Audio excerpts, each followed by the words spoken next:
हमारे देश में लोग गोवा जाना बहुत चाहते हैं। क्योंकि जब भी छुट्टी होती है तो लोग गर्मी की छुट्टियों में लोग गोवा घूमना पसंद करते हैं। क्योंकि माना जाता है वो समुद्री किनारा है और समुद्र के किनारे बहुत ज़्यादा ही फ्रीडम है वहाँ पर। वहाँ का कल्चर अलग तरीके का है, फ्री कल्चर है और लोग वहाँ समय बिताना पसंद करते हैं।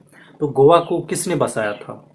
गोवा पुर्तगालियों की देन है। यूरोपीय कंट्री जो है कि दूसरा देश है पुर्तगाल। जैसे भारत पे अंग्रेजों ने शासन किया तो अंग्रेजों से पहले भी कुछ लोगों ने यहाँ आकर व्यापार करने की कोशिश की, यहाँ पर अपना शासन जमाने की कोशिश की थी। तो सबसे पहले पुर्तगाली भारत आए थे, पुर्तगाली, डच, फ्रेंच, उसके बाद अंग्रेज आए। तो सबसे पहले जो आए वो पुर्तगाली थे।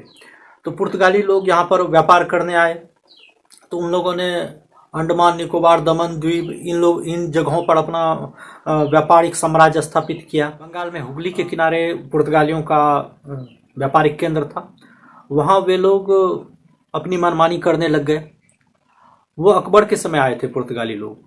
पुर्तगाली लोग व्यापार करने के साथ साथ यहाँ धीरे धीरे यहाँ पर अपना आतंक फैलाने लग गए। पहले जो था कि गुलाम प्रथा था कि लोगों को गुलाम बनाकर बेचा जाता था, गुलामों को बाजार में बेचा जाता था। जैसे आदमी है, आदमी को गुलाम बनाया गया और गुलाम को सेल किया जाता था। उस समय पुर्तगाली लोग क्या करते थे कि यहाँ की महिलाओं, बच्चों और भी लोगों को बंदी बनाकर, गुलाम बनाकर वो दूसरे देशों, अरब कंट्री में और भी अनेक अनेक देशों में जाकर बेचते थे और इससे उसको अच्छा मुनाफा होता था। यहाँ जबरन धर्म परिवर्तन भी करवाया जाने लगा। यहाँ पर महिलाओं, बच्चों को बहुत अधिक मात्रा में धर्म परिवर्तन कराया जाने लगा। किसी को जो नहीं धर्म परिवर्तन करते थे उनको गुलाम बना लिया जाता था, उनको मार दिया जाता था, बेच दिया जाता था। इन तमाम घटनाओं से परेशान होकर खबर वहाँ के बादशाह, उस समय के बादशाह शाहजहां तक पहुंची। तब शाहजहां ने गुस्सा होकर 1400 नावों का बेड़ा भेज दिया पुर्तगालियों को हराने के लिए और कई हजार सैनिक साथ में भेज दिए।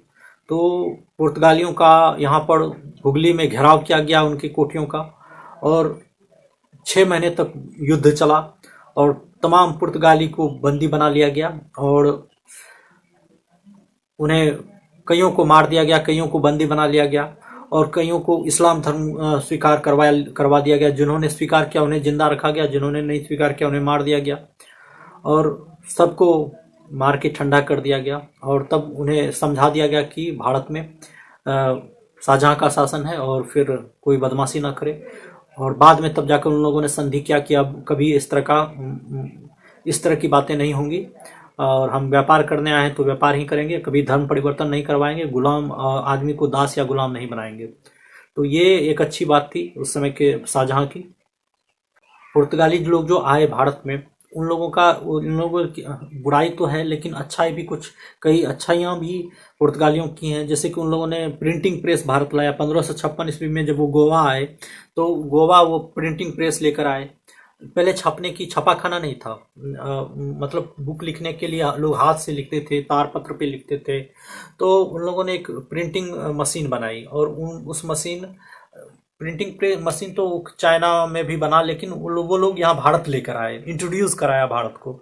और जिससे कि भारत, यहाँ पर लोगों ने पहली बार प्रिंटिंग प्रेस देखा। यहाँ के जनसामान्य लोगों ने, वो लोग प्रिंटिंग प्रेस इसलिए लाए थे कि वो लोग धर्म प्रचार करना चाहते थे। ये तो हुगली की बात हो गई, वो शाहजहां वाली घटना। अब हम गोवा की बात कर रहे हैं। तो गोवा में उन लोगों ने प्रिंटिंग प्रेस लाया और प्रिंटिंग प्रेस के माध्यम से बाइबिल और अनेक धर्म ग्रंथ को छापना स्टार्ट किया भारतीय भाषा में, जैसे कन्नड़ भाषा में और अनेक भारतीय भाषाओं में, मलयालम भाषा में। इन भाषाओं में उन लोगों ने बाइबल को छापना स्टार्ट किया। कैथोलिक धर्म से वो लोग प्रेरित थे। तो भारत में धर्म प्रचार उनका मुख्य उद्देश्य भी था। वो लोग धर्म के माध्यम से सबको ईसाई बनाना चाहते थे और वो सोचते थे कि जब वो ईसाई हो जाएगा तो हमारा साम्राज्य खुद ब खुद बन ही जाएगा। तो इन्होंने कई मंदिर तोड़कर चर्च बनाए, मस्जिद तोड़कर चर्च बनाए, बहुत सारा पैसा इन चीज़ों में इन्वेस्ट किया। ये लोग धोखाधड़ी शुरू से करते रहे थे। भारत के लोग सच्चे हुआ करते थे, वचन के पक्के हुआ करते थे, उन्हें छल कपट नहीं आता था। जबकि ये लोग, विदेशी व्यापारी लोग, इनमें छल कपट ज़्यादा था। मौके का फ़ायदा उठाना वो ज़्यादा जानते थे, वचन से पलट जाना ये लोग जानते थे, जिसके कारण भारतीय राजा फंस जाते थे उनकी चालों में। गोवा में वो लोग, उनका साम्राज्य था। बहुत तरीके से वो लोग यहाँ के आम आदमी के, यहाँ की महिलाओं से विवाह करते थे और उसको अपना बना लेते थे। इससे एक संबंध बन जाता था। तो भारतीय लोग चूंकि विवाह का संबंध बन जाने के बाद वो एक तरह से संबंधी हो जाते थे और उसकी सहायता करना उनकी मजबूरी हो जाती थी। तो इस चालाकी से वो लोग अपना साम्राज्य बढ़ा रहे थे, तो जिसके कारण सांस्कृतिक आदान प्रदान भी हुआ, बातचीत, भाषा में भी एक दूसरे से जान पहचान हुआ। जैसे कि कुछ भाषाएं हैं जो कि भारत में, जैसे किचन कहते हैं, किचन हम लोग जानते हैं रसोई को कहते हैं, लेकिन किचन शब्द है पुर्तगाली शब्द। मेज, मतलब टेबल होता है, तो मेजो भाषा जो है, टेबल को लोग मेजो कहते थे। तो इसी तरह अनेक अनेक भाषाएं जो हैं भारत में घुल मिल गई, जो कि पुर्तगाली भाषा है। पुर्तगाली लोग बहुत रंगीन मिजाज के होते थे, खुलकर जीते थे, रंग बिरंगा उनका जीवन होता था। उन लोगों ने कुछ खाने की बेहतरीन चीज़ें भारत में छोड़कर गए, जो कि आज भी भारत में के रग रग में बसा हुआ है। जैसे देख लीजिए आलू, आलू भारतीय भोजन नहीं था। मिर्ची, जैसे शिमला मिर्च, लाल मिर्च, चिली, यहाँ पहले भारत में काली मिर्च हुआ करता था, वो मिर्च नहीं हुआ था आजकल जो हम लोग यूज करते हैं हरी लाल मिर्च, इस तरह का नहीं हुआ करता था भारत में पहले। तो ये लोग मिर्च का जो कॉन्सेप्ट है वो वहाँ से आया, पुर्तगाल से।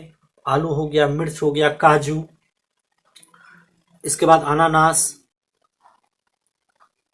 विनेगर जो एप्पल विनेगर वगैरह सब होता है। तो और भी है तंबाकू, पाव रोटी, टमाटर, ये सब जो फूड हैं वो पुर्तगाली फूड हैं और पुर्तगाल से ही भारत में इंट्रोड्यूस हुए। भारत के लोग पहले इसके बारे में नहीं जानते थे और आज के दिन में ये इतना पॉपुलर है कि आलू के बिना समोसा नहीं बन सकता। हर जगह, हर दुकान पर ये आलू की सब्जी, आलू तो मैंडेटरी है सब्जी में आजकल, पहले भारत में ये नहीं था। पाव रोटी हर जगह बिक रहा है आज। तो कहने का अर्थ है कि विदेशियों के द्वारा कुछ ऐसी चीज़ें भारत में दी गई जो कि आज भारत के हर एक जगह, हर कोने में, हर घर में ये आजकल यूज होता है। तंबाकू भी हर 5-7 आदमी में से एक आदमी तंबाकू खाता ही है। तो हर परिवार में एक ना एक व्यक्ति तंबाकू खाने वाला हो जाता है। तो अनेक चीज़ें जो विदेशों में थी वो भारत में आई। तो इसी तरह सांस्कृतिक आदान प्रदान होता है। और मज़े की बात है कि सबसे पहले पुर्तगाली आए और स्वतंत्रता के बाद भी 1947 में हमारा देश आज़ाद हुआ, लेकिन स्वतंत्रता के बाद भी शायद 1957 के आसपास या उससे भी, एग्जैक्ट डेट याद नहीं है मुझे, लेकिन स्वतंत्रता के बाद तक गोवा गुलाम ही था, उसके पुर्तगालियों के नियंत्रण में था। बाद में जाकर पुर्तगालियों से उसे छुड़ाया गया। तो सबसे पहले पुर्तगाली भारत आए और सबसे बाद में पुर्तगाली ही भारत से गए। उसके बाद डच, फ्रेंच, अंग्रेज आए, वो तो पहले चले गए, लेकिन लास्ट तक जो भारत में रहा वो पुर्तगाली ही रहा, स्वतंत्रता के बाद तक। धन्यवाद।